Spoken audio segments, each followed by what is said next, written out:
মা বোনদের রমজানের যে রোজাগুলো ভাঙতি হয়েছে সেগুলো না রেখে সরাসরি শাওয়ালের 6 রোজা রাখা যাবে কিনা, নাকি আগে কাজা রোজা শেষ করা বাধ্যতামূলক?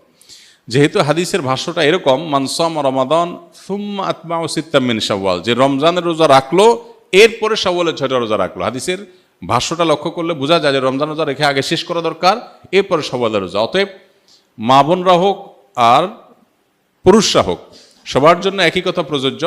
রমজানে কোনো কাজা রোজা থাকলে আগে কাজাগুলো রেখে তারপরে শাওয়ালের রোজা রাখা উত্তম। কোনো কারণে যদি রমজানের ভাঙতি রোজা রেখে শাওয়ালের 6টা রাখা সম্ভব হবে না মনে হয়, কারণ রমজানে 10টা রোজা ভাঙতি হয়েছে, আবার এদিকে শাওয়ালের 6টা 16টা রোজা, এতগুলো রোজা তার এক মাসে রাখা তার জন্য টাফ হবে যদি মনে হয়, তাহলে সেক্ষেত্রে সে শাওয়ালের 6টা রোজা রেখে কাজাগুলো পরে আদায় করলেও ইনশাআল্লাহ তার শাওয়ালের 6 রোজার ফজিলত আদায় হয়ে যাবে।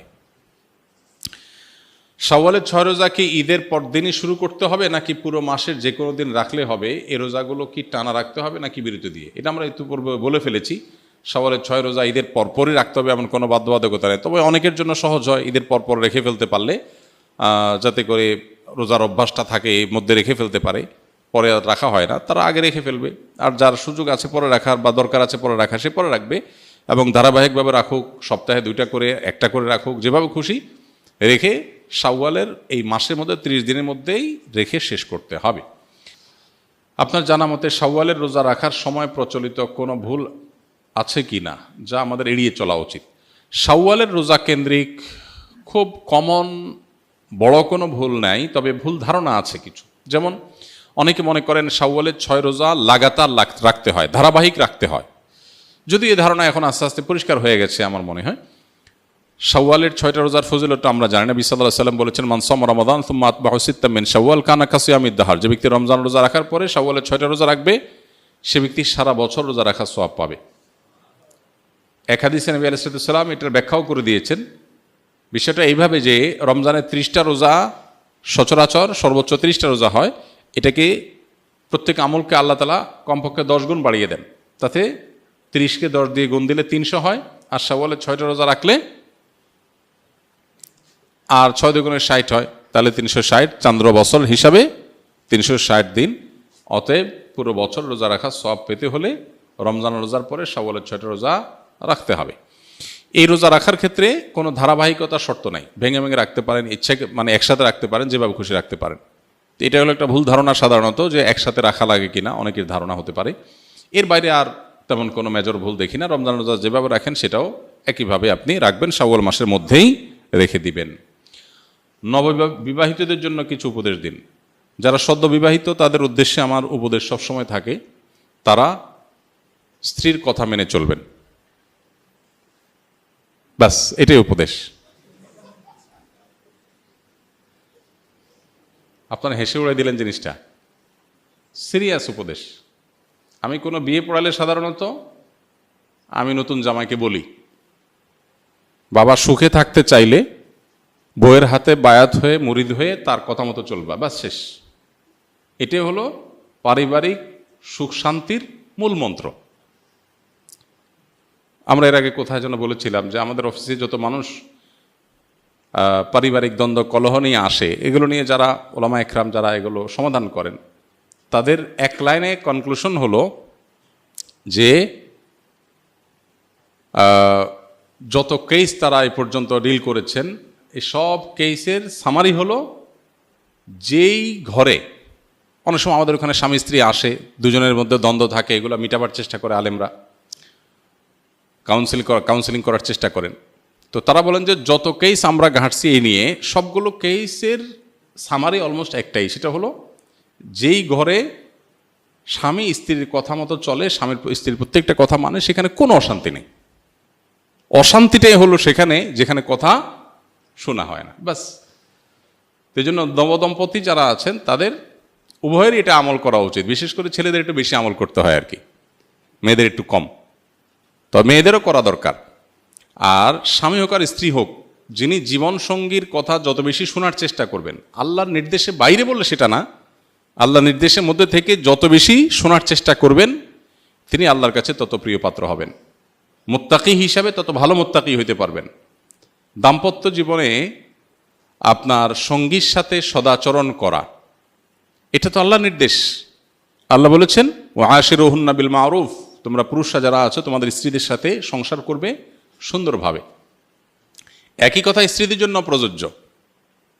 অনেক স্ত্রী আছেন যে স্বামীকে সারাদিন জ্বালাতন করেন, অহেতুক কষ্ট দেন, ছোটোখাটো বিষয় নিয়ে বাড়াবাড়ি করেন। তো এখানে স্বামী স্ত্রী উভয়ের জন্য প্রযোজ্য যে নিজের সঙ্গীকে কত বেশি সন্তুষ্ট রাখা যায়। এখন সঙ্গীকে সন্তুষ্ট রাখতে গিয়ে বাবা মা নারাজ হয়ে যাচ্ছে কিনা, ভাই বোন নারাজ হয়ে যাচ্ছে কিনা, সেগুলো একটা ব্যাপার। তো এই জন্য ব্যালেন্স করাটা খুব গুরুত্বপূর্ণ। এই ব্যালেন্স করার জন্য কোরআন এবং হাদিসের জ্ঞান অর্জন করে কার কোনটা হক, কার কোনটা কর্তব্য, কার কোনটা অধিকার, সে জিনিসটা বোঝা এবং সেটা যথাযথভাবে আদায় করা, এটা হলো গুরুত্বপূর্ণ। আজকের বাস্তবতা, বিশেষ করে ভোগবাদী এই পৃথিবীতে আমাদের দাম্পত্য জীবনে সুখ নাই। ম্যাক্সিমাম মানুষের দাম্পত্য জীবনে সুখ নাই। বেশিরভাগ মানুষ সুখের অভিনয় করে।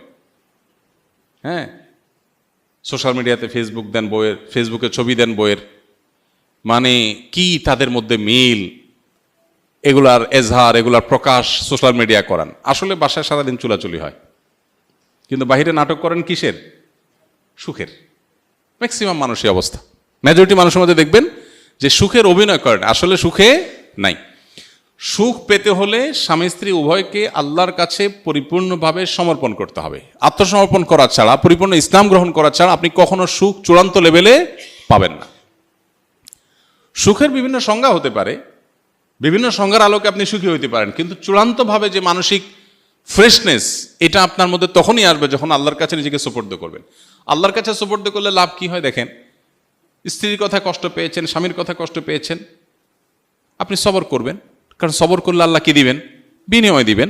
আপনি এই কষ্টটাকেও আপনার একটা অর্জনের উপায় হিসাবে গ্রহণ করবেন। ব্যাস, এখানেই আপনার জন্য বিশাল বড় কি আছে? অপরচুনিটি আছে। এই জন্য আমরা যথাসম্ভব সর্বোচ্চ চেষ্টা করব ইনশাআল্লাহ বিইذনিল্লাহ দাম্পত্য জীবনে সবর এখতিয়ার করার। যে যত বেশি সবর করবে দাম্পত্য সঙ্গীর মধ্যে সে আল্লাহর কাছে তত বেশি প্রিয় হবে, যে যত বেশি সবর করতে পারবে। ভোগবাদী এই দুনিয়াতে আমরা বেশিরভাগ মানুষই অনেক বেশি অসহনশীল।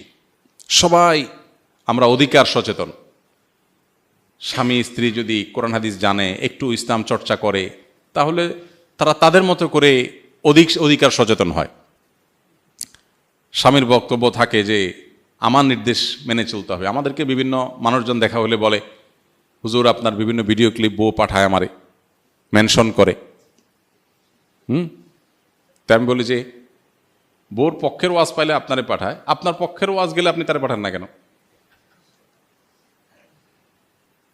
যার করণীয় সে সেটা শুনবে, সেটা না শুনে আমরা কি করি? স্বামীর বলি, দেখছো হুজুর কি বলছে, খেয়াল রাখবা। আবার স্বামী স্ত্রীকে বলে, দেখছো ইসলামে কি বলছে, খেয়াল রাখবা। আমারটা আমি খেয়াল রাখবো, তারটা সে খেয়াল রাখবে। এটা হওয়া উচিত। সেটা না হয় আমরা দুনিয়ার সবার করণীয় ঠিক করি, নিজেরটার বেলায় ঠিক নাই। আমি আমারটা সঠিকভাবে আদায় করব, সে যদি না করে সে আল্লাহর কাছে বুঝবে, শেষ। তো এই জন্য দিন চর্চা, পরিপূর্ণভাবে ইসলামের কাছে আত্মসমর্পণ করা, এটা ছাড়া কখনো দাম্পত্য সুখ চূড়ান্ত লেভেলে পাওয়া সম্ভব না।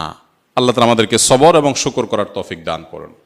দাম্পত্য জীবনে সুখের জন্য সবর এবং শুকর, এটা নির্বিকল্প। যা পেয়েছি আল্লাহ শুকর, এর চেয়ে খারাপ হতে পারত। আর যেটুকু হয়েছে এটার জন্য কি করা? সবর করা।